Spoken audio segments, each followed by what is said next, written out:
Welcome back, everybody, to the Selling with Love podcast. I am so excited to have Ken Honda coming back on the show. On the last episode, we knew that, okay, the world is going through some mega transformations. It might have a little bit of rockiness as we transition to a different type of economy, lots of technology creating pressure. The economies, they seems to be pressure. And you made this comparison to being in a roller coaster ride, which is like, it feels a little scary, but overall we end up at the end of the ride and everything is fine. So the question I wanted to kick off with is, where are we right now on the roller coaster? Are we still like climbing up slowly? Are we in the middle of the going down and screaming? How do we feel we are on that journey? So in terms of New York Dow, Dow Jones Industrial, we just hit the record high 40,000. So like we're going this way, and then see, are we going up or are we going down? So that's where we are. And personally speaking, if you are in, like, say, a certain industry, like restaurant business, the cost of food, gas, electricity are rising up. So if you're in an industry like that, which it's harder to just put prices up, and then you are in sort of like going down. And also some industries like AI industry is shooting up. So, and also if you're above AI is a fantastic tool. I have my like AI, and I don't need three assistants. I need AI to write my books roughly, and then I can edit and then improve it. But if you're below AI, you're getting paid like 10% of what you used to get. So I think a lot of people are experiencing a big change as we speak. So whatever that change is, you can embrace it, and also you can integrate it, and then you can start a new life. You have no choice.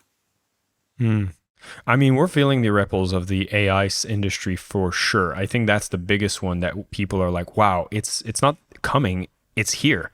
And I love the terms that you're talking about, being above AI or under AI. And I'd be curious to know, what is your advice for people who are hearing this message and they're like, I don't know how to get myself to a place where I'm above AI? Yeah, it's easy because if you're an illustrator, or painter, are you good? Are you better than AI? And then your paintings and illustrations are getting sold at a higher price than before. And if you're under AI, and then your artwork is not getting sold, because people can do it for free, or they can create their own, and then your value goes down. So it's very simple. And so I can see this example in the case of arts, but say that I'm somebody working in a traditional administrative jobs. Are there certain types of tools we should be embracing or activities that we should do to get more familiar with using AI? So, for example, if you are asked by your boss to do a research or marketing on certain product or certain thing, and then your boss can ask ChatGPT, and then boom, in 2 minutes it will be like a 30-page report. And then if they ask you, probably it's going to take like a week. So he has a choice, or she has a choice of asking ChatGPT and you, like, can you create a better report than AI? So that is really the issue. Yeah, Ken, I find myself using AI in such a constructive way. And I think you'll appreciate one of the habits I do have with AI is I always stay very polite and kind and grateful to AI, because I want it to treat me like a pet, not hurt me once it takes over, because it feels like it's taking over absolutely everything. But it's been a tool that's just been a great assistance to me. I'm encouraging it in all the departments for my business, and I'm seeing that being embraced by companies, and how much more can be done with the same resources. And so even in the way that you mentioned writing a book, and there's a lot of people who are maybe on the fence about writing a book, now they can see that so much can be created with the assistance of AI. And so how do you see that shaping even the publishing industry, given that we have tools like this available now? An interesting thing is an editor of mine knows that I'm very busy. So she just asked ChatGPT, "Can you create a book like Ken Hana?" And she came up with a 200-page book already. And she said, half jokingly, "Ken, are you okay? Can I publish this book under your name?" And then, it's amazing. The quality is pretty good. Of course, I have to rewrite the whole thing, but I think the work I need to do is like 20% or 10% of what I used to do. So somebody like me, I can get the huge benefit because somebody is working for me, for free almost. So I think you if you're creative already, ChatGPT is like a power suit. It's gonna just make you stronger 10 times. So but if you're not creative, if you don't know what you're doing, and then you're really lost in the forest of AI.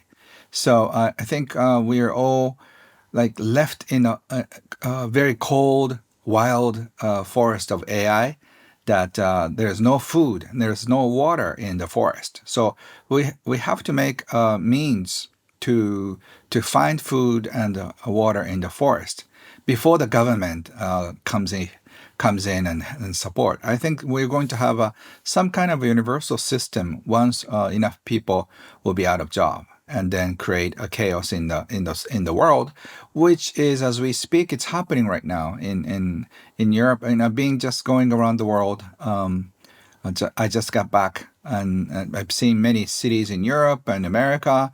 Lots of homeless issues, and I feel so sad that a lot of people are thrown out of their homes that they rented. The rent is too expensive. There's a rent hikes everywhere in the world. That's so disgusting. Yeah.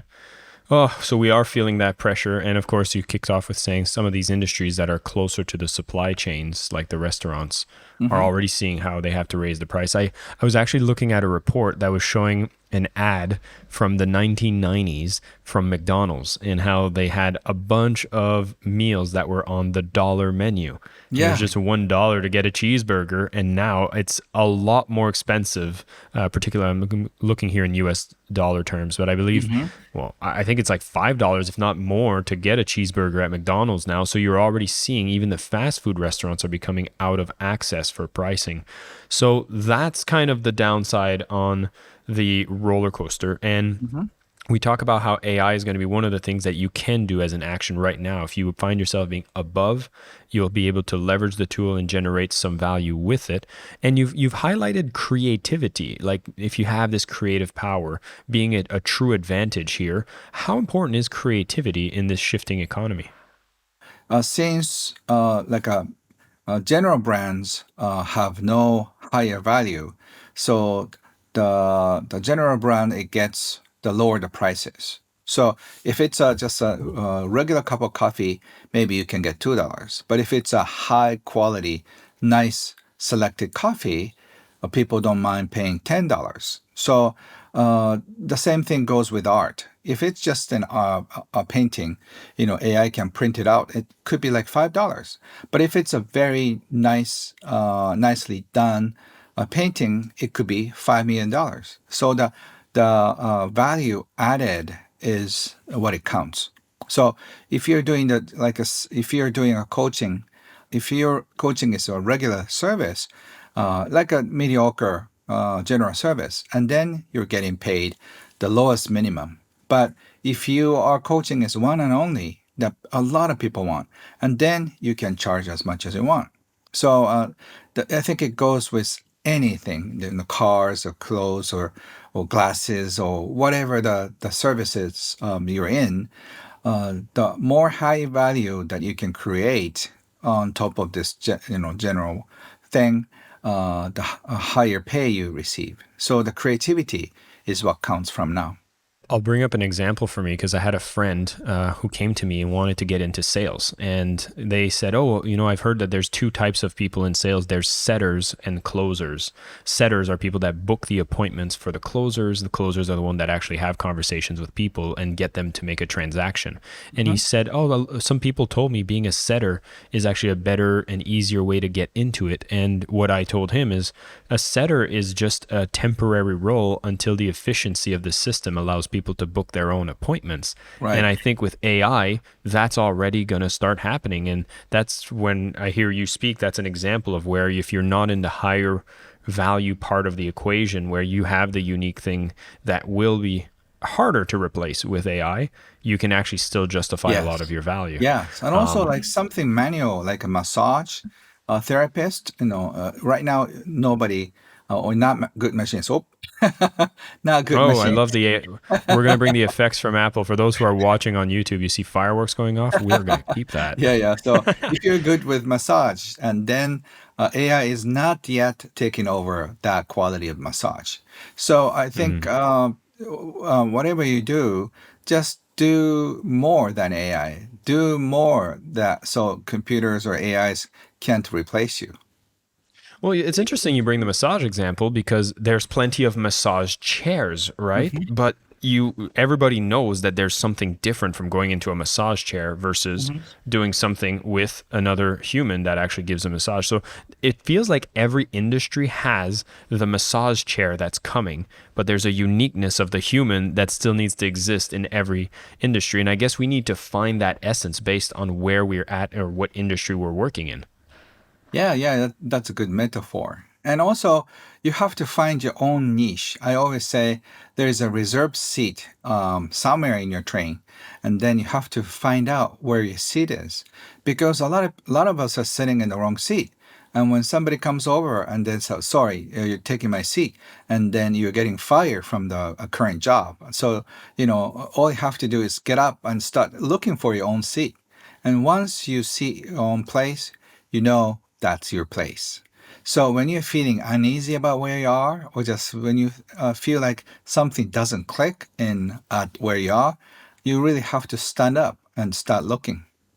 I want to go into one of the concepts from your new book, True Wealth, which, by the way, we're going to recommend for people to look into the show notes. We'll have a link to Ken's new book about true wealth, the 9 lessons from a grandfather on happiness and abundance.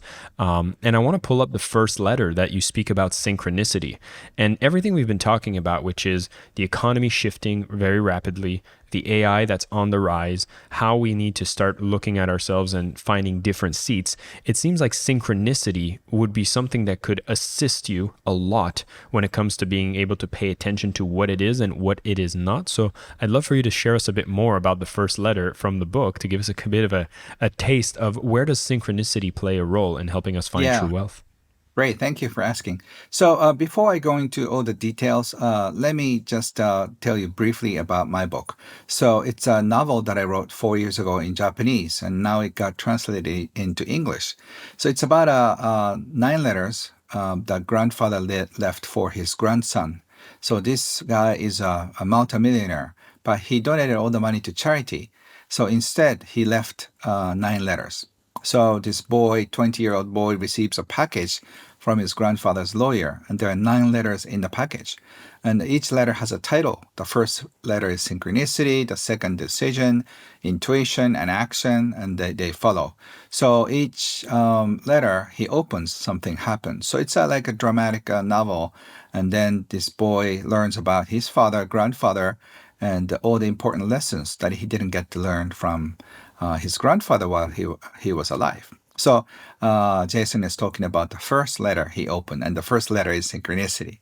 So synchronicity is a very interesting, fascinating subject for me because we don't notice them as much. But when you focus on synchronicities, there are so many synchronicities, coincidences in our very daily life. You just bump into your friend, and then I'm going to Bali next month, and then we happen to probably stay in the right time. Something like that happens, and without your knowledge. If you don't say that you are coming to somewhere next week or next month, there's no there's no way of knowing certain things. So if you are more aware of what's going on in your life, uh, you you can connect dots in your life. So synchronicities are those dots that connect your life in a meaningful way. If I understand this correctly, when we want to see synchronicity work best in our favor, is the fact that when we have our life unfolding and we're able to kind of put it out there more about what those plans are, there's going to be more opportunities to have something come back and reflect back on your declaration so that these synchronicities can happen. So, me and Ken were talking before we recorded that he's actually coming to Bali, and the synchronicity is I'm also based in Bali, so we're probably going to organize a chance for us to meet. But if you hadn't declared that this is the intention, that's what's happening, we would have never been able to find that opportunity to sync. So is that the key lesson here, is to find a way to be able to more proactively share the things that we're doing, or have a better plan and make sure other people are aware of that plan? Yeah, so like a small chat always works. And also when I'm in a cafe, I always try to look, just around once, and then I usually find a friend or two, and then we just can start this conversation. Or just a lot of people spot me these days because of my YouTube and other things. I was just spotted in Helsinki or Paris, or of course a lot in Tokyo, but they just find me. As long as I'm not with somebody in a meeting, I'm just open to having fun conversation. And I have received so much valuable information through chatting with strangers that I bump into them like that. So I really appreciate these synchronicities, and we should pay more attention to what's going on in our life. I find this very interesting because there seems to be a lot of healthy synchronous actions that happen. So, for example, you have your YouTube, you have your books, so people can recognize who you are, and then they come to you with the right message, the right intention. If I can think of my own life, there was somebody who reached out to me on LinkedIn, and they asked me to, like, they became one of my best clients. They invited me to India, they invited me to Miami, and I did workshops for their team. But the series of synchronicity for that to happen was somebody listened to an interview on YouTube, ends up buying the book, tells one of his team members, they reach out to me. So there's a whole sequence of events that happened that led to a client that I could not have planned myself, but just being out there created the positive synchronicity. So Yeah. I wanted to talk about, how do you distinguish between actions to seek good synchronicity versus things that you might use synchronicity as an excuse. And what I mean by that is, I could say, oh, you know what? I go to the clubs and party every night so that there might be a synchronicity for me to find a good business partner. Like, Right. there must be some rules here. Right. So synchronicities are those that almost like the law of vibration. So just say if you want to meet a sincere partner, like going to nightclubs every day may not be a good solution. So if you're introduced by your friends who are very nice and sincere and honest, and then you might be able to find a better partner. So if you want to just experience interesting synchronicities, let's say if you are interested in just having more business connections, you should hang around with business people. And if you want to have connections with art people, you should hang around with art people. So that's why I think choosing your tribe carefully is a good advice. I've been trying to convince some of my friends that are looking for romantic relationships to Mhm. come to run clubs in the morning, because you find people that have good discipline, good habits. And well, I'll wait for the day that they do show up, because I do find that where you find your tribe, you'll find some of the values that you're looking for to resonate with. Is this very similar to the law of attraction? Yes, exactly. Because whatever we focus on, we get. So if you're just focusing on the wrong place, and then you get the wrong thing. Like if you want the reason why people who try to get quick cash usually lose fast is that the quick money comes in and quick money leaves very fast. So if you just try to go for slow money comes in slowly, but they stay in your system and they leave slowly.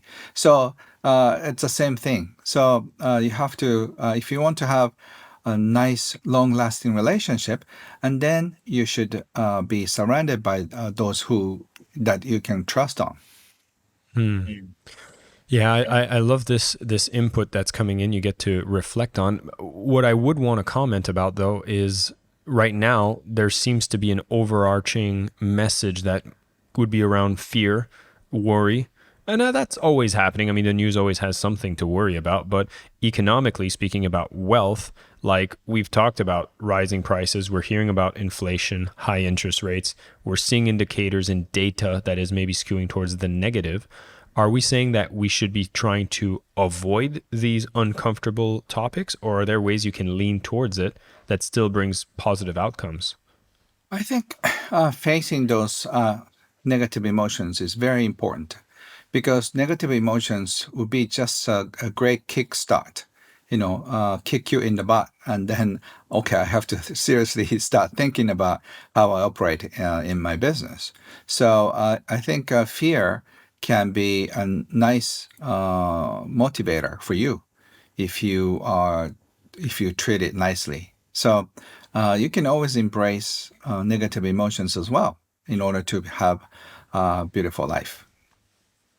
I think of the times that I've been in the best shape of my life usually was actually associated with a negative emotion of self-disappointment that got me to actually make some big changes to get to a place where I was like, wow, look at the transformation. And I think that can be applied in every area of life. So definitely not avoiding some of that negativity. If you are comfortable with this, I'd love to open up a different letter that comes from your book to continue down this path. And again, for those who are interested in going through the whole process, we'll have a link in the show notes for you to pick up a copy of True Wealth. And I find this one is a particularly interesting letter because, again, let's say I'm listening to podcasts, I'm looking at YouTube for instructional content, I'm developing myself, I'm growing. There's people that are telling me, you got to go into crypto. That'll be the best thing to do right now. There's others saying, you got to jump into the stock market. There's some saying, you got to start your own business, or no, you got to develop your skills in a business.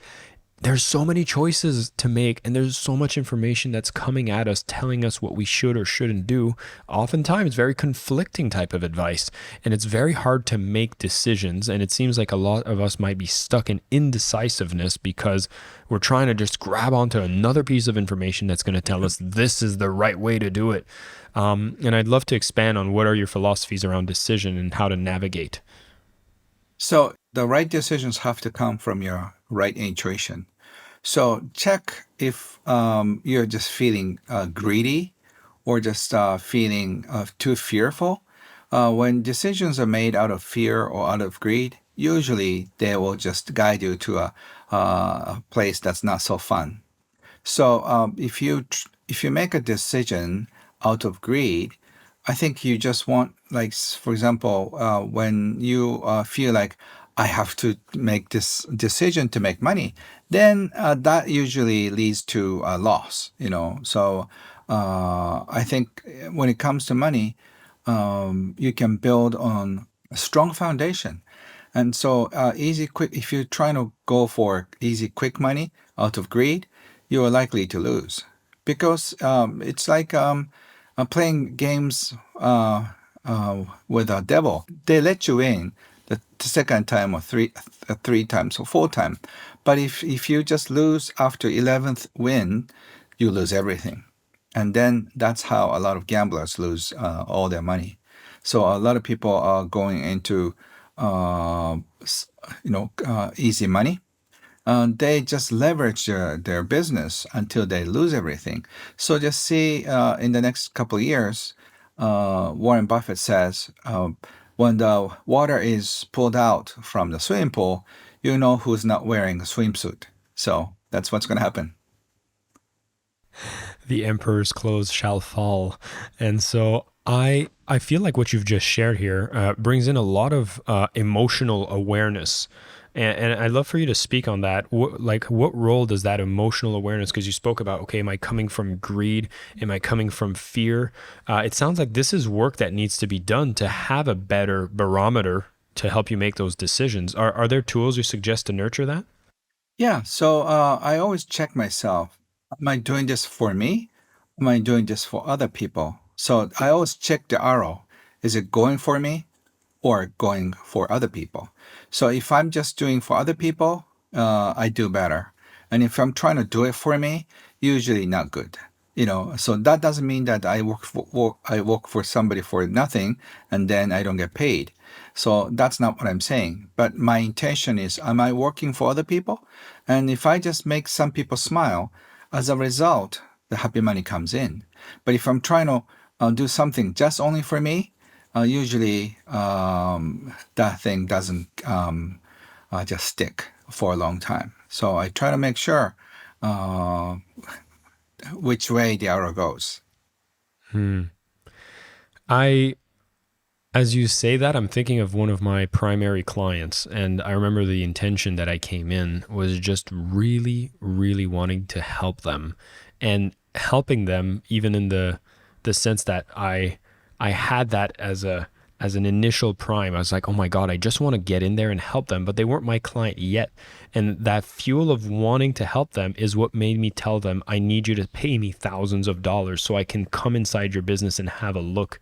And it was almost like the most powerful closing technique I've ever used was because I cared so much, I needed to take their money.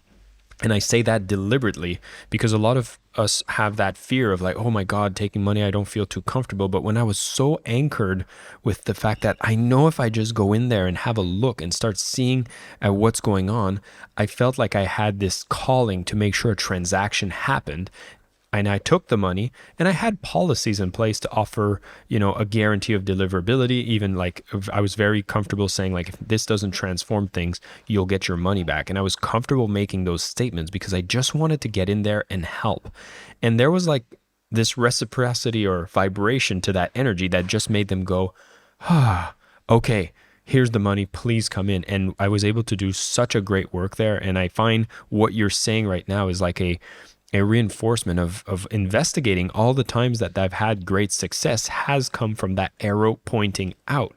Yeah. And the reason I share this story is to reinforce the point that it doesn't mean working for free, is just coming in with that objective that it's, I'm going to help someone else, so I need to aggressively collect the money because that's what opens the doors. And I'm hoping that this is a habit, especially for those who struggle in sales, can actually get that check in and understand that if you just switch that arrow, it makes everything else flow much easier.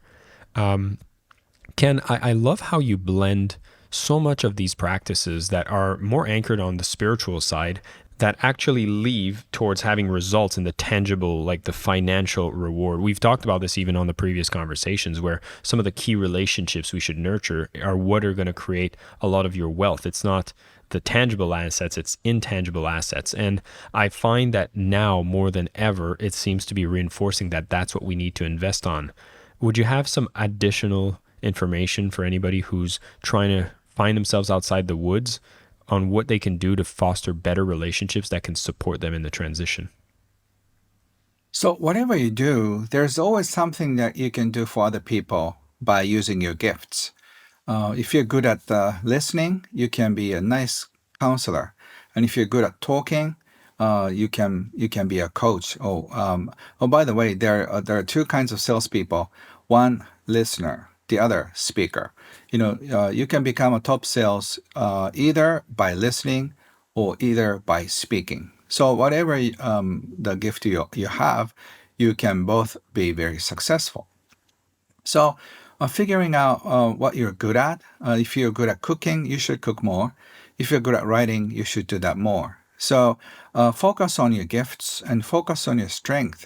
And then, if you can help somebody with your gifts, they appreciate you. And maybe at the beginning, they just only say, "Oh, thank you.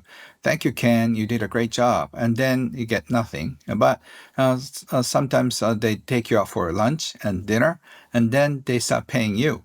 So just you have to just go through the time that you're not getting paid. But if you give more, then they just feel like, okay, maybe not dinner is not enough.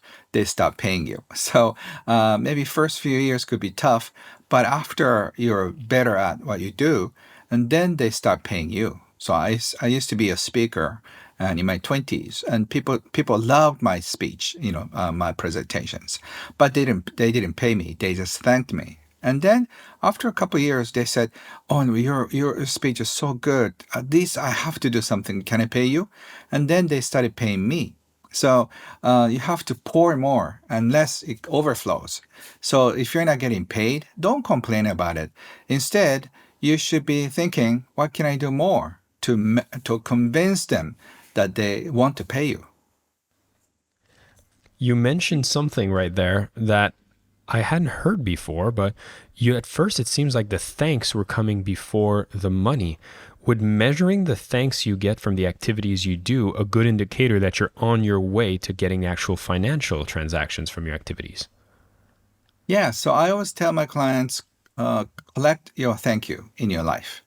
So just say small thank you, middle thank you, big thank you. And so if you have enough in a jar, then you're getting paid. But unless somebody appreciates you so much, you don't get paid. So the reason why I'm successful in books and others is that I have helped so many people in such a depth that they feel like I saved their life. I just a few words, nothing for me, but for them it means a lot. So they feel like I said they feel like I saved their lives, or at least they changed their lives in such a deep way. So for me, it's a piece of cake. I do it every day for like almost 25 years, and then for them, it's a big thing. They remember for the rest of their life. So that's why they buy my books, or they come to my seminars, or whatever the thing that they wanted to do. But the energy going out will come back. So the more impact you do for other people, you receive more. So, but the funny, interesting thing is, like in my time, 85% of my time, I don't get paid. I do interviews, I do pro bono, I do a lot of things for free. I don't really care if I get paid from the person in front of me or not. As a result, I just give massive amount of love, hope, and I help people transform their relationship with the money. And so, as a result, I get paid so handsomely. So don't get attached to who pays you, because you'll be paid according to the quality and the quantity that you serve for other people.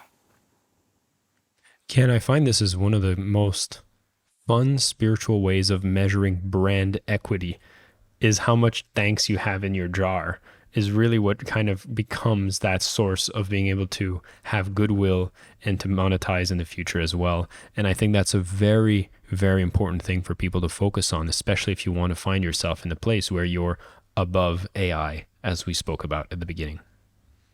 Yeah, so it's interesting. One psychic person said, in my aura, there are lots of thank you in many different languages.